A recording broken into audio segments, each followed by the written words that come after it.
Once we have installed the entire exhaust system, the next thing is to install the radiator with its electric fan connection here, its hose connections here, tighten tightly, and the connection to the coolant temperature sensor in the radiator, which makes the electric fan turn on or not.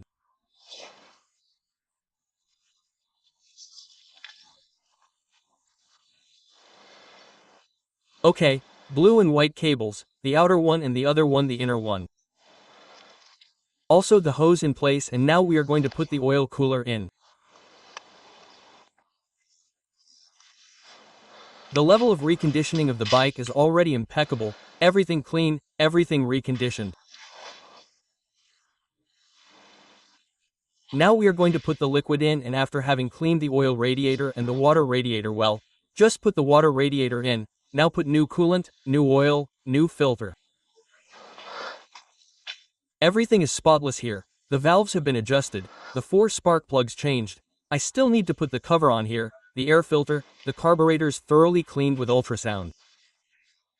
It is looking better, although it will not be impeccable. An impeccable level of restoration and reconditioning to the maximum. Everything is clean, clean.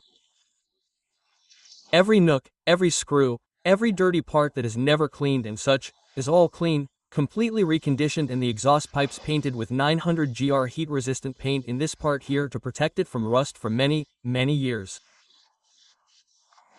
Everything spotless. Well, there is still quite a bit of work to do, but the level of progress is quite significant. The most difficult, most complicated part has already been done.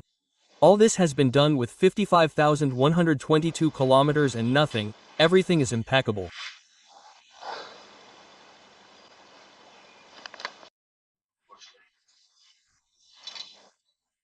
Well, now we are putting the oil strainer in, and the only important thing here is to know that the long one, the one that comes on the left side of the bike, that is, the one that is furthest from us now, comes down here with this rubber band and comes here like this, just as it is.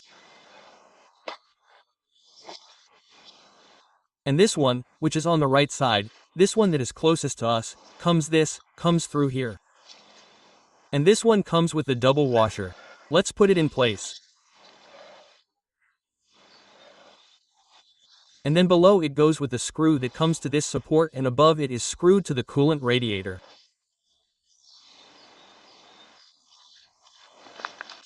Well, the tightening torque of these screws here on the oil cooler is 25 N each.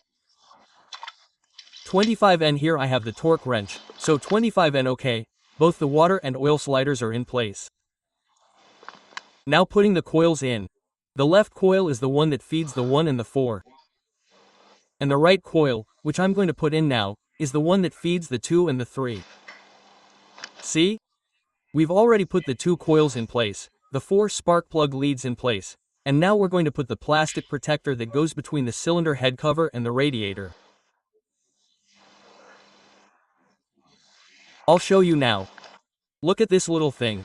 This goes like this. It went between the cylinder head cover and the electric fan. It's shaped like this. Now, once we've put the coils in place, the next thing we have to put in place is the fuel pump that's held in place by these 2 screws, and we're going to change the fuel filter. This is the old one and this is the new one. Okay, there's no problem. We remove this little macaroni, put the new one in, and now we have a new fuel filter. Let's remember that the fuel pump connector is this black one here. Okay? We connect it, put the 2 screws in, and now we have the fuel pump installed with the new fuel filter on the GSG XP motorcycle, okay?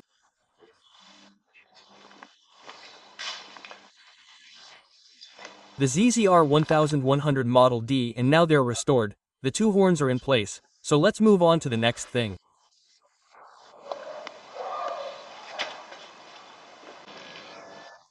Look, we're going to document how the coil connections work on the ZZR1100 Model D, because there's always confusion there. It's not well documented anywhere, and well, with the workshop manual and with all the ones I already have it clear. Look, on the left is coil 1 that feeds, here on the top, it feeds the spark plug of cylinder number 1, and the spark plug on the bottom, the spark plug of cylinder number 4.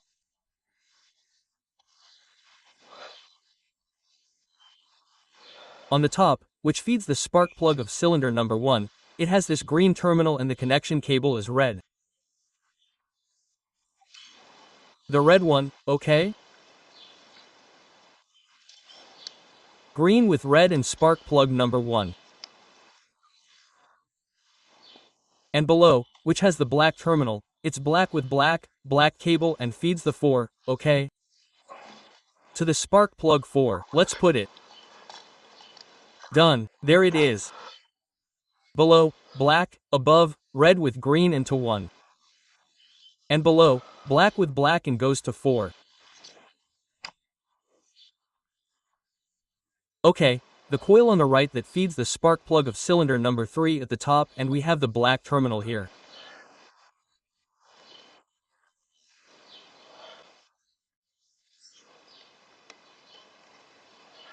It has the red cable and red cable, black terminal that feeds number 3.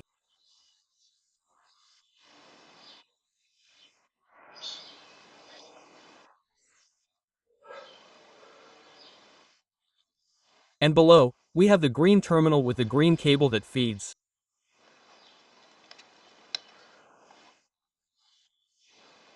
See, it comes through here to number 2. Below, green with green and feeds number 2. Those are the connections. There's no special trick to installing the rear tail. We have to, on one hand, look, the rear turn signal is attached to the part of the tail simply with this screw, okay? This screw connects the rear turn signal to this one on the left side of the rear tail. Then it has this tab that goes in.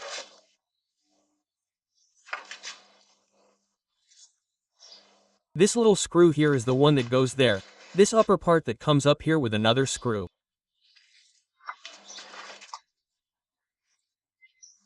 And then on the back we have this screw below and this tab that would go with the female part on the right side. We put this in through this side and connect the left rear turn signal to this green connector, and that's it. There's nothing else. Finally, these screws go here, one here and one there. Okay? And with that we would have installed the left rear tail. Now I'm going to put the right rear tail, okay? And I'll put it all in at once. Well, I've already put the rear tail with all this, and now we're putting the rear handle, which is simply, you see, it just goes with 2 little screws, 1 and 2. And there we have it. I'm going to start it, I'm going to let it warm up, and now I have to test that the electric fan comes on. I'm also going to test the oil pressure, and then when it's really hot, I'll measure the compression of the 4 cylinders again, and that would be mechanically everything. Okay, let's do it. Okay, well, the bike started the first time without any major problems. Now I want to wait for it to warm up and see if the fan trips, and then check the oil pressure, and then, as I said, the engine compression, which must be measured while hot. That's all I'm going to do. It's now around, let's see, the temperature is around 70 or 75 grams and it jumps to around 94 or 95. We have to wait a little longer.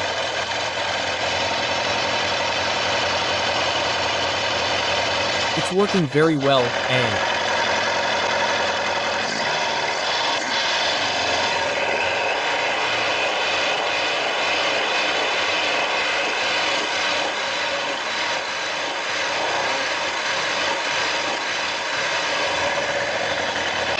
The electric fan has already tripped.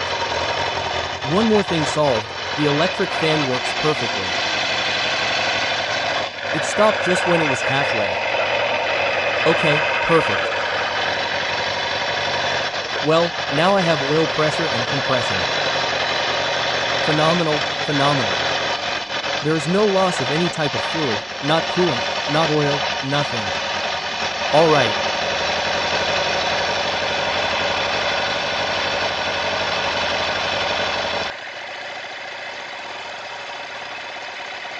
Okay, well, now we're going to measure the compression now that it's hot, and we're going to measure it with the engine hot and accelerating fully. Okay, let's measure the compression of the first cylinder. Let's do it and see how much it gives us. Well, then the first cylinder has 11.5 bars, which is the same as 11.5 kilogram cm squared and C65P6, right? Let's see, 150, 60, 70.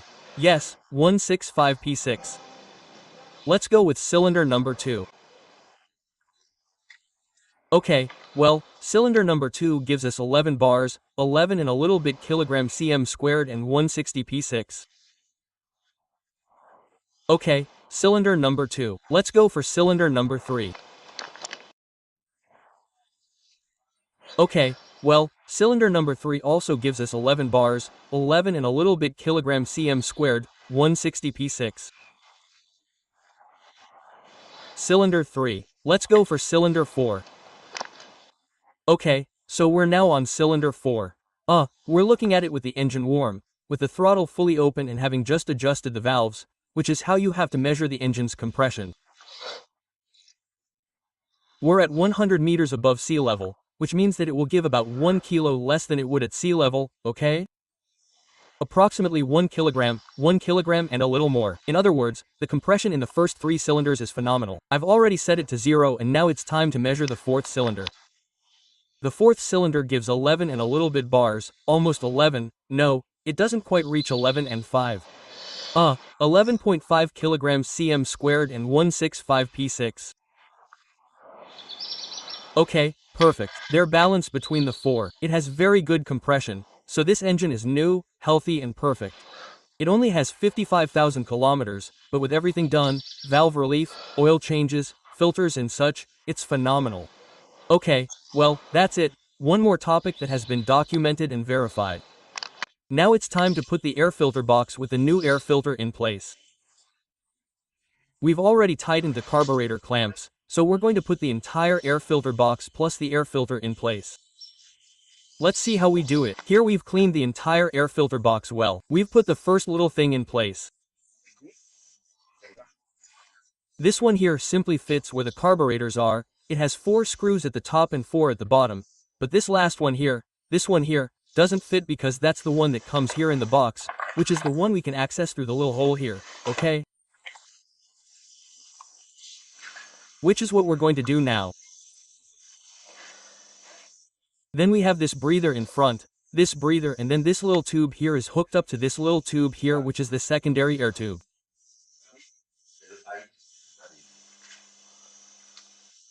Okay, but we'd have to fit this one here first too, otherwise we'll see it, which is the one on the dome.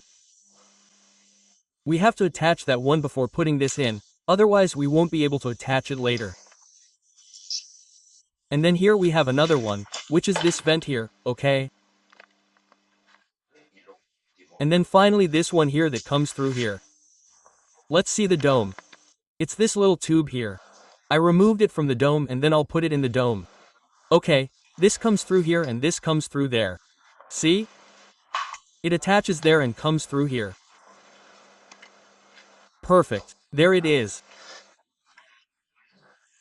Well, now we can put it in, remembering, put this here and with the other 2 little tubes, this one. Okay, come on, let's put it in. Okay, as you can see, the tube that comes through here, comes through down here and then comes to connect here to the other little tube that comes through here, which comes through here, comes through here. And then we take it out through there. The one we connected here, this one has to be connected and then these 2 of the double ram air have to fit into these holes here, okay? And this in its place. That's all they have to fit. What happens is that I'm seeing that I've put 2 screws in. Look, I have to put this screw here and this screw here. I have to put it in later. I have to take them out now. Okay, I'll take them out. So, we've agreed that 2 are put in at the top previously and 3 are put in at the bottom, except for that one over there. Okay? So, now we have to put in the 2 that I have left plus this one here, which is by putting the key in there and that's it. I've already put the connection for the 2 Radiator tubes here, which will be connected later when the dome is put in. Let's see the connections. This one that we already mentioned is the air filter box tube that came here. Then I need this other one that's going to come through here. And now we're going to put in the connection for the fuel pump with the carburetor, the connection that comes from here to the engine vent, this one that we had here and the one we talked about, this one here. Okay, so we're going to put this one that comes through here too. This connection comes through here with this little tube, comes with this clamp here and goes to this one here, okay? And this is the other one here. Okay, so now we need to put the new air filter and this diverter. Let's see it.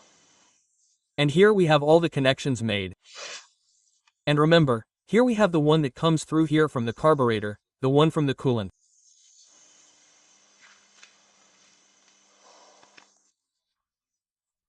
The fuel pump connection is this one, this connector here. Then we will have this one here, which is the one from the fuel tank gauge, which comes through here and we will connect the fuel tank gauge through here. Okay, we put the new air filter. I'll leave you in the video description how to do it. This goes here, that is, first goes the white grid, then goes the air filter and then goes this one. Okay, we have almost everything. Now the next thing is the fuel tank and then the dome. Well, I've put a little bit of air filter oil on the air filter. A little bit, give it a little shake. Now I'm going to shake it here a little bit so that it's hydrated and ready. Well, now we have the air filter in place and now we need the air filter cover and this little thing that goes like this. This one goes like this. Okay. There it goes, like this. Come on, let's put the air filter cover on. Well, now I have to put these 3 caps on, okay? The 3 caps for the 3 screws that are removed from the outside. Well, the 3 caps are in place.